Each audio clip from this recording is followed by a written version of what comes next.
জুলাই যোদ্ধার স্বীকৃতি পেতে ভয়াবহ প্রতারণা শনাক্ত হয়েছে এ ধরনের প্রায় ২০০টি ভুয়া আবেদন।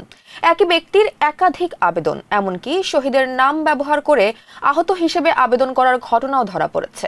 এছাড়া শত শত আবেদনে পাওয়া গেছে তথ্যগত অসঙ্গতি। ২৪-এর গণ অভ্যুত্থানে আহত হওয়ার দাবি করে জমা পড়ে অনেক নতুন আবেদন, আর এগুলো যাচাই করতে গিয়ে মিলেছে এসব অনিয়ম ও ভুয়া তথ্যের সন্ধান। মুক্তিযুদ্ধ বিষয়ক মন্ত্রণালয় সূত্রে দৈনিক সমকালের প্রতিবেদনে বলা হয়েছে, পুলিশের বিশেষ শাখা এসবি ও পিবিআই যাচাই করেছে ২,৩৮৮টি আবেদন। এর মধ্যে ১,৫৯০ জনের তথ্যের সত্যতা মিলেছে। তাদের জুলাই যোদ্ধা হিসেবে গ্যাজেটভুক্ত করার প্রক্রিয়া চলছে। মন্ত্রণালয়ের তথ্য অনুযায়ী বর্তমানে জুলাই আগস্ট গণ অভ্যুত্থানে আহত ৩ শ্রেণীতে ১৪,৩৭০ জন এবং শহীদ ৮৪৩ জনের গ্যাজেট প্রকাশ হয়েছে।